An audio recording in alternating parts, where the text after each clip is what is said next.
женами, никто не видит его. Согласны со мной? Кто может понимать, что я справедлив или нет? Но в судный день он придет в позорном виде. Косой придет. И все люди узнают его, смотри, он оказывается несправедлив между своими женами. Сегодня скажешь, любой из наших мужей, кто из наших братьев, у кого много жен, да, смотришь на него, увидишь, он так может оправдаться, что никто не может остановить его. Иногда приходят ко мне ребята со своими женами,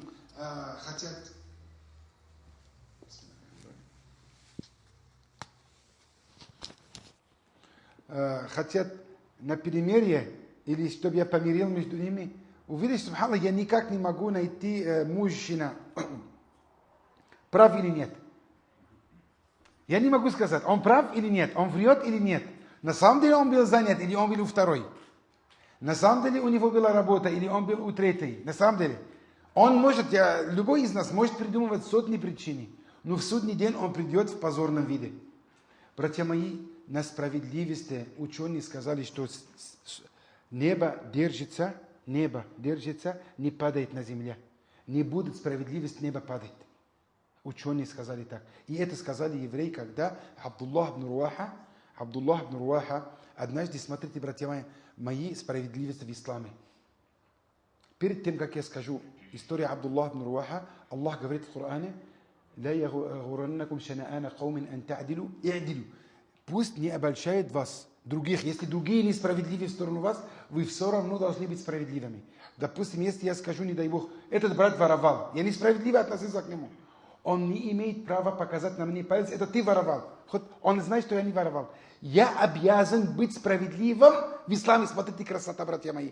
Я обязан быть справедливым с несправедливыми. Я обязан в исламе быть справедливым с несправедливыми. Это все. Аль-Адль, халас. Я обязан, все. Один из имен Аллаха, субхану ва та'аля, справедливость. Однажды пророк Мухаммад, саллаллаху алейхи ва отправлял Абдуллах ибн Руаха к иудеям Аль-Мадина.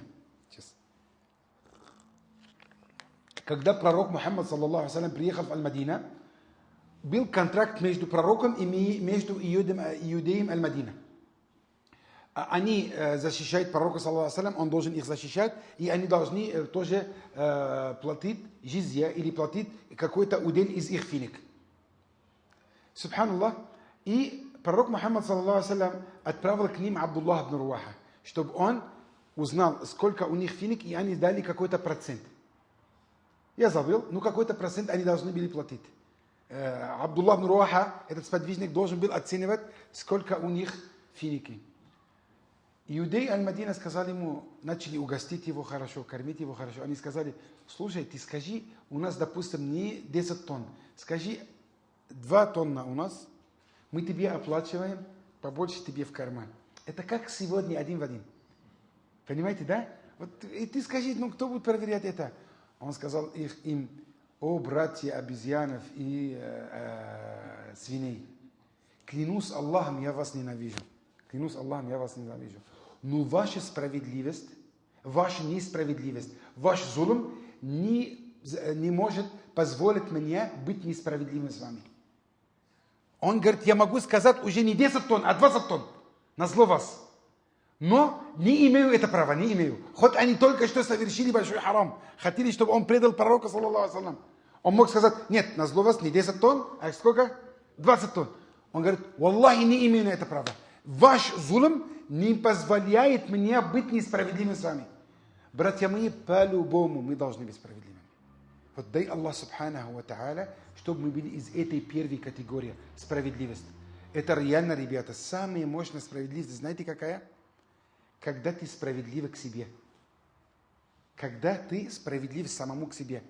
Допустим, ты сам суд и сам судишь против себя. Это нелегко. Вот некоторые люди, субханаллах, именно здесь у них поднимается высокомерие. Как же? Я же начальник, я же такой, я же большой человек. Как могут меня судить? Да, в исламе могут судить. Однажды пришел один король к Умар ибн Хаттабу, и когда зашел к Умар ибн Хаттабу, когда зашел к Умару Хаттабу этот король, зашел обычный человек с ним. А этот король уже принял ислам. Этот король из Иордании, если знаете, там жили Аль-Гасасина. Иордания, Сирия и Ливан. Аль-Гасасина были до ислама христиане. Они приняли ислам, и один из них, из этих королей, приехал к Умару Хаттабу, и во время, когда хотел зайти к Умару, зашел простой человек. Этот король, как ты со мной соревнуешься? И взял и дал ему в нос, сломал ему нос. Представляете, сломал ему нос. Субханаллах. Здесь Умар Хаттаб, тут зашел к Умару и жаловался. Я, Умар, этот король бывший, сломал мне нос. Умар сказал ему, он должен сломать тебе нос обратно. Как же? Нет, я же король. Говорит, нет. Здесь ход он простой, и ты король. Понимаете, да? И Субханаллах говорит, я же король, тогда я откажусь от ислама. Говорит, аридда, отрубим твою голову. Тогда или нос, или голову. Изза. Гордость ислама. Ну, альхамдулилlah, тот уже уступил. Ну, получается справедливо. Умар к самому себе был справедливым. Однажды Умар услышал в одном доме, Умар ибн Хаттаб услышал в одном доме, что один мужчина пьет и ему танцуют танцорщицы. В Аль-Мадина. Только умер пророк Мухаммад, саллаллаху алейхи ва саллям, прошло всего лишь еще 10 лет нет. Еще в Аль-Мадина кто-то пьет, и кто-то ему танцует из женщин. И, субханаллах, Умар реально пошел, наблюдал и смотрел к нему через форточкой. И реально у арабов, когда пили вино, у них были определенные кувшины для этого питья. И увидел, на самом деле, у него эта женщина есть. И он из окна сказал тому: о, враг самого себя, что ты делаешь? Он сказал: о, Умар, если я делал один грех, ты делал 2 греха. Ты, во-первых, зашел ко мне не через ворота, ты через форточки. И Аллах это запретил. Во-вторых, ты предполагал, откуда тебе знать, у меня в этот кувшин есть алкоголь или вода. Аллах. Здесь Умар, говорят, настолько плакал, ходил домой, плакал. Даже не поняли, что он читал на утренний намаз. Не поняли. Говорит, если я совершил 1, то ты совершил 2. Потом, дорогие братья и сестры, Умар ибн Хаттаб однажды через несколько месяцев этот человек пришел к нему и сидел сзади. В самом конце сидел. Умар видел его, говорит: иди сюда. Тут стесняется. Иди сюда. Тут сидел около Умара. Иди сюда. Тут сидел на бедро Умара. Иди сюда. Просто Умар обнял его и ему в ухо говорит: клянусь Аллахом, я никому не говорил. Вы знаете, что тот сказал Умару? Говорит: клянусь Аллахом, я больше этого никогда не делал. Это было последний раз, как ты плакал в тот день.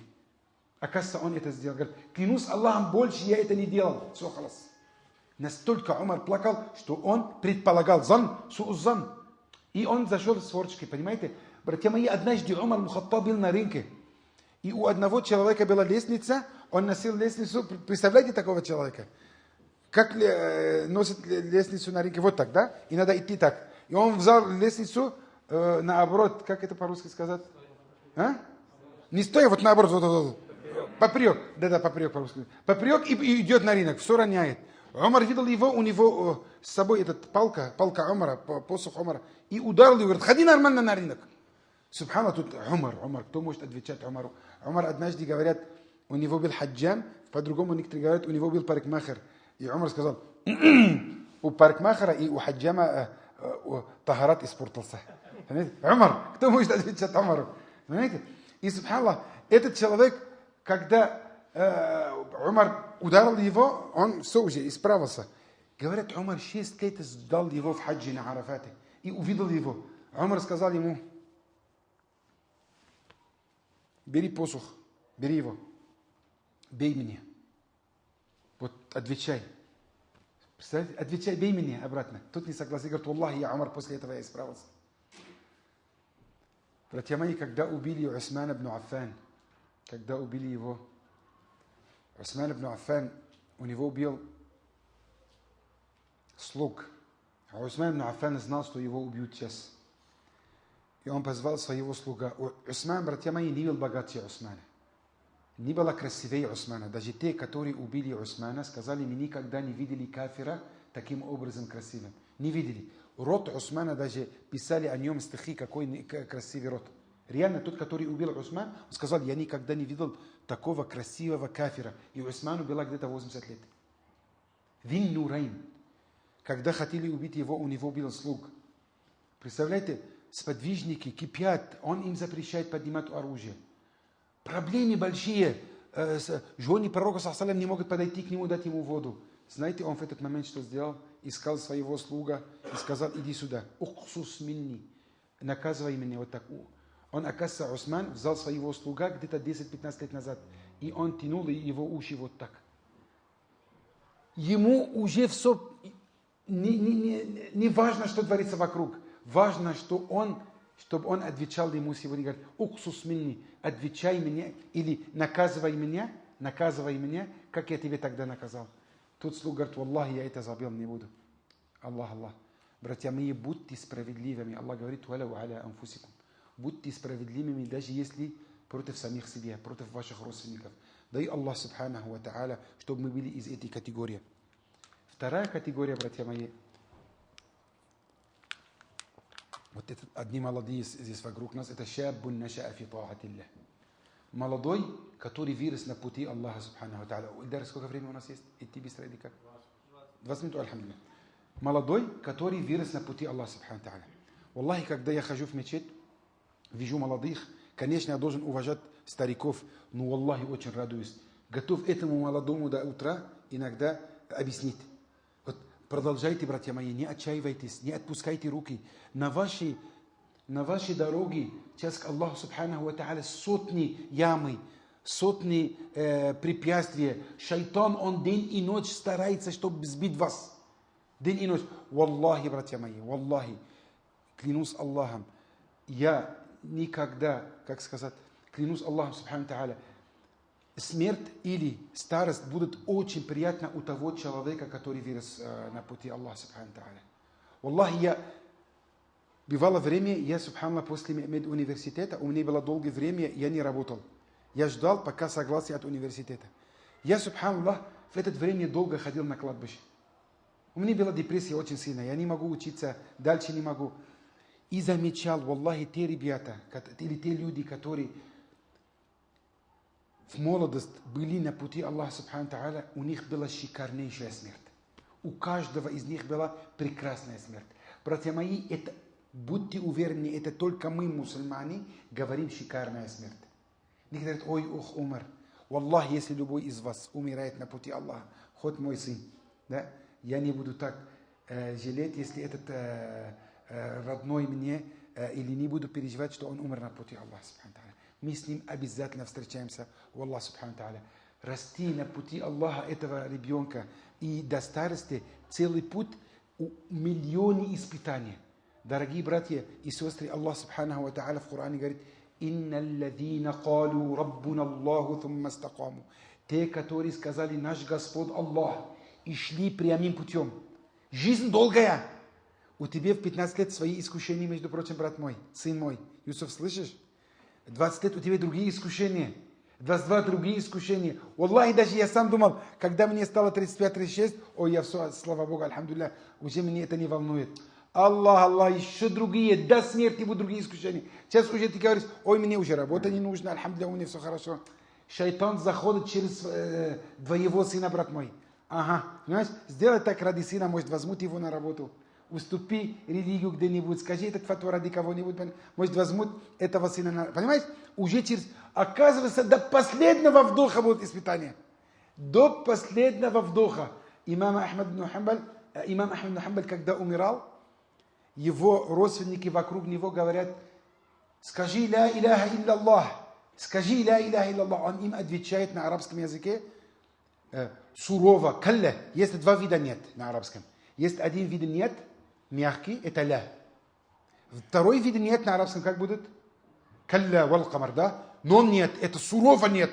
Да? Он умирает, Ахмад, умирает и отвечает тому человеку, говорит ему, скажи ля иляха илляллах. Он ему отвечает сурово, калля, калля.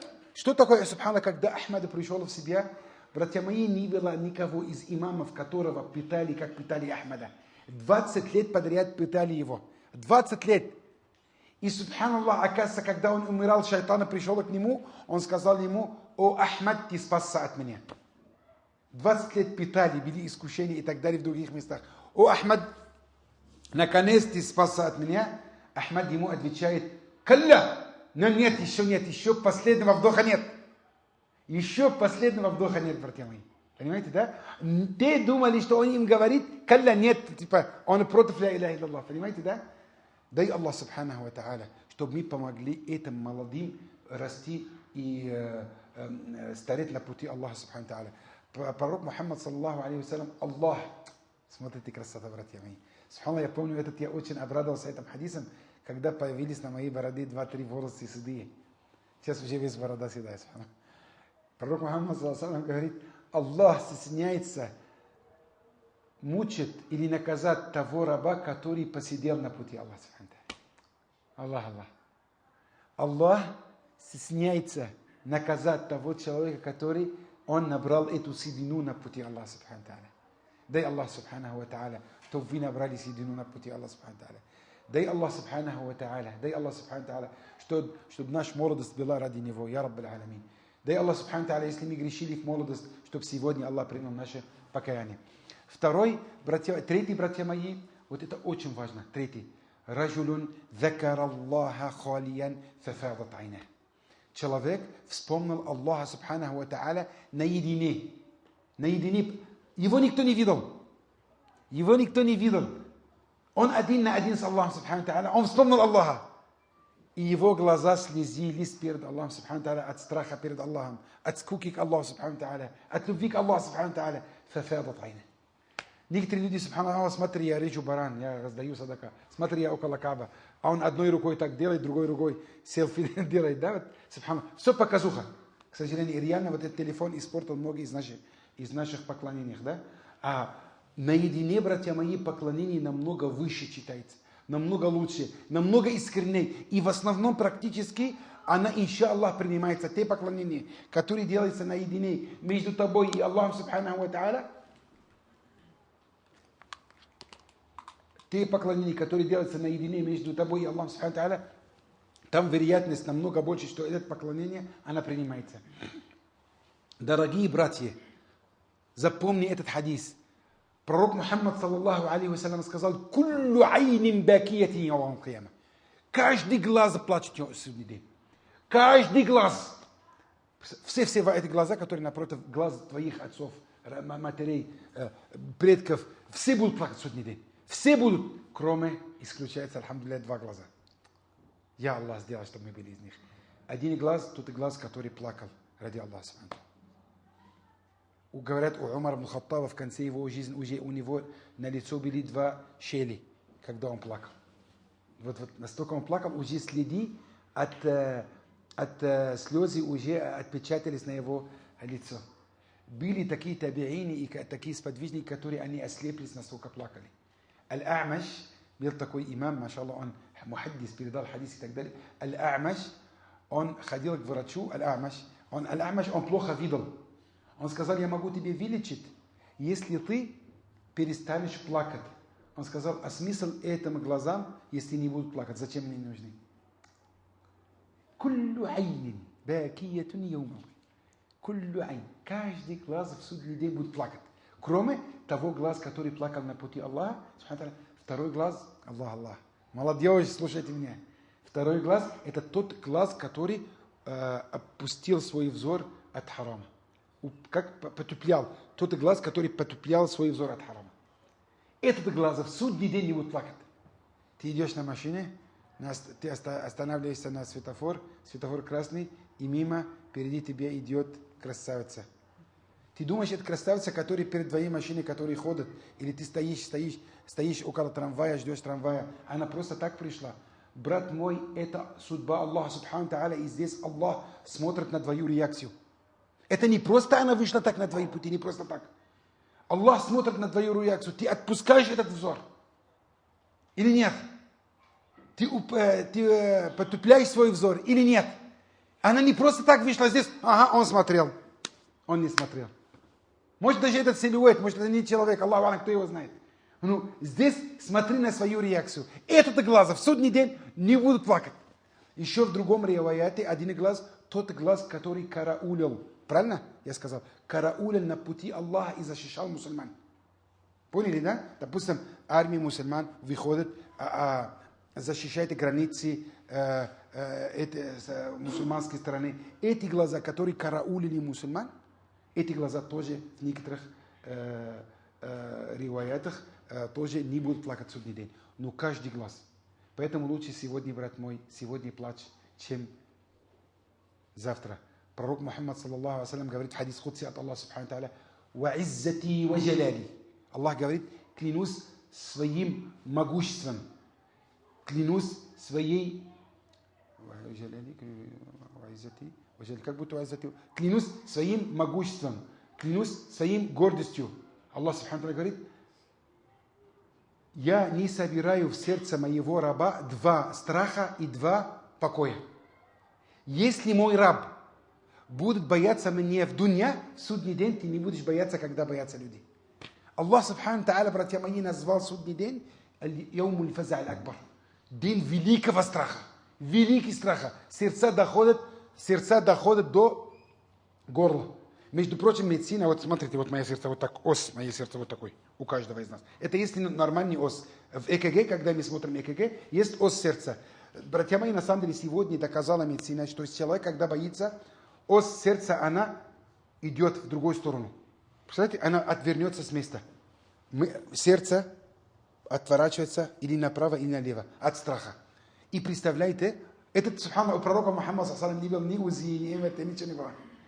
Аллах субхану тааля в Коране говорит, в судный день от страха эти сердца доходят чуть ли не до горла, настолько они отворачиваются. Яумуль фаза аль-акбар, день великого страха. И если ты сегодня будешь бояться Аллаха субхану тааля, в судный день ты не будешь бояться его. Если сегодня ты будешь спокоен, да нет такого, ни судного дня, нет никакого наказания. Если ты сегодня в покое, завтра в судный день ты будешь бояться. Мы уже сколько сказали? 3 категории, да? Значит, имамун адиль, шабун наша ата'аллах, айнун бакат мин рахматиллах, раджулун тасаддака би садакатин. Человек платил садака правой рукой. Платил ее правой рукой. Не знала даже его левая рука, что он сделал.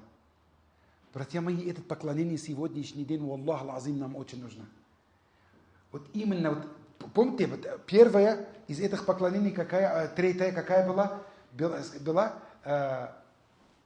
Человек, он был наедине, вспомнил Аллах субхану тааля и плакал. Здесь тоже так же халават, наедине, секретное поклонение. Человек платил, дал садака правой рукой, не знала левой рука. На сегодняшний день, Аллахи, это поклонение очень нам нужно. Пророк Мухаммад, саллаллаху алейхи говорит, садакату сир тутфи угадабар раб. Секретная садака гасит гнев Господа. Знаешь, если сейчас скажу тебе, брат мой, тот правитель на тебя злой. Или тот начальник. Ты скажешь, как могу погасить его гнев? Говорю, никто, все уже злой. Представляете, этот садака, который дается в тихарях, никто не знал об этом.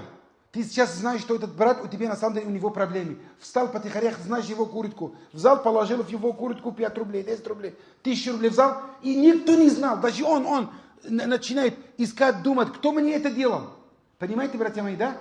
Это, Аллахи, попробуй. Если у тебя депрессия, попробуй. Если у тебя проблемы с собой, попробуй. Если у тебя проблемы с женой, попробуй. Если ты чувствуешь гнев Аллаха на себя, попробуй это делать.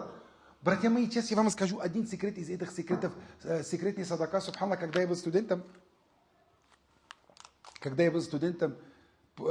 помню у меня был Билайн, помню каждый начало месяца кто-то мне отправлял 100 рублей на мой оплатил мой счет телефона. Я всегда ходил, мне всегда было стыдно перед всеми братьями. Знаете почему? Я в любой глаз, куда смотрел, я думал, что это он мне платил 100 рублей. Аллах азим. Представляете, оказывается, какой большой плюс у этого садака. Он сделал так, этот брат, что я помирился со всеми мусульманами. Получается эффект, этот 100 рублей его, как будто 1 миллиард рублей. Реально, как бы любой глаз, как бы не смотрел, и он знает мой телефон, говорит, это, наверное, он.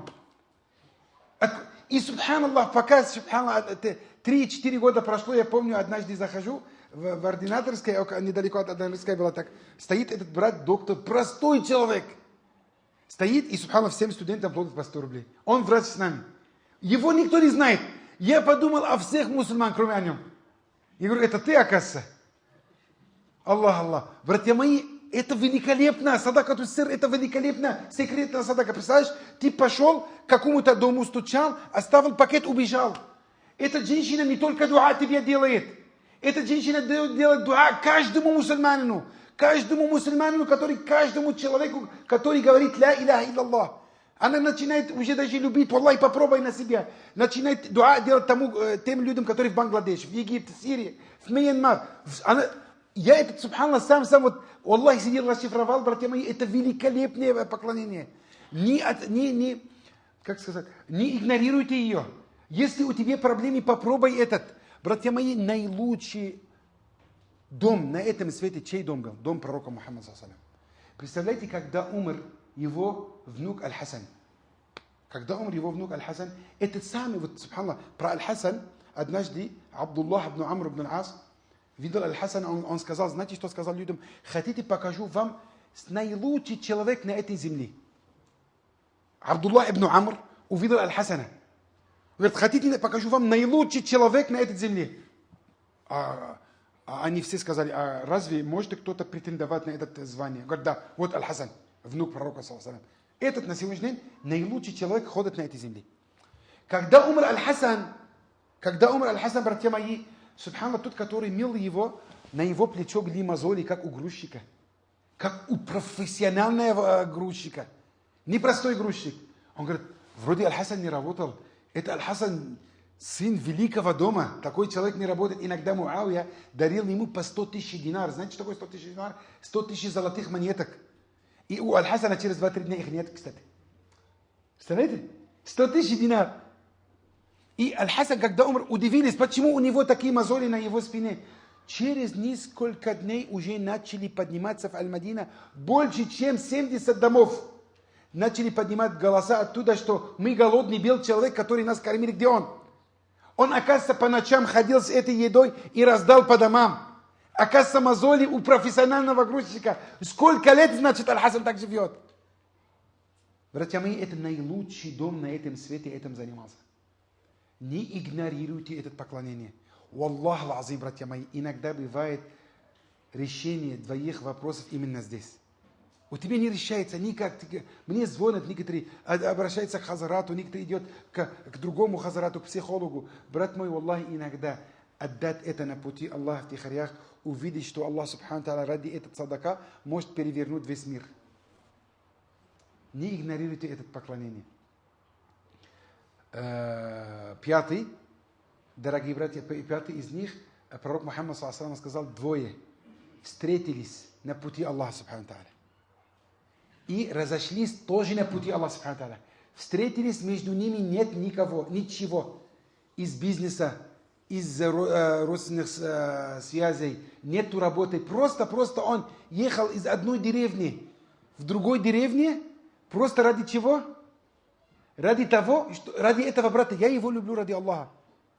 Это субханаллах, из них, из этого все, что говорил, это самое легкое и приятное поклонение. Ты сидишь здесь и любишь своего брата реально в Бангладеше или другого в Египте. Реально ты любишь его, ты переживаешь за ним. Ты дуа делаешь, ты стараешься максимально, как могу помочь ему. Да? Или любишь на самом деле здесь брата, реально любишь его. Валлахи, я вижу иногда некоторые лица реально любят меня. Валлахи, я некоторых, валлахи, люблю.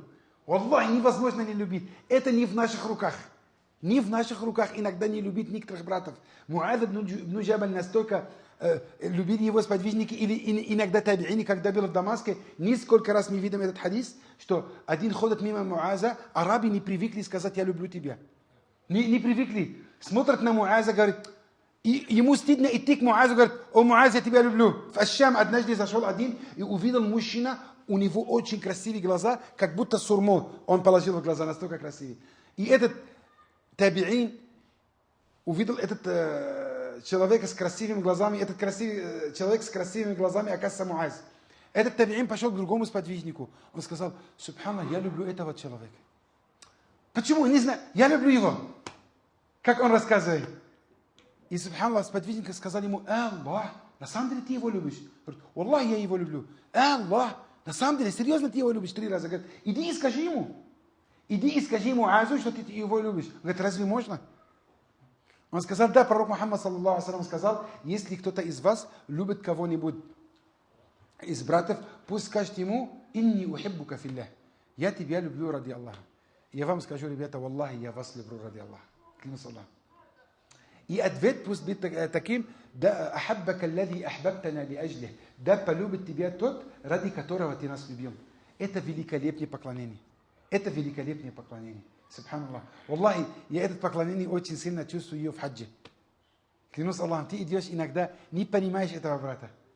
Ты от души хочешь ему помочь. Валлахи, однажды я видел 2 людей, настолько мне тронуло этот. Один брат выходит из туалета, субханаллах, видимо, он не может, взрослый.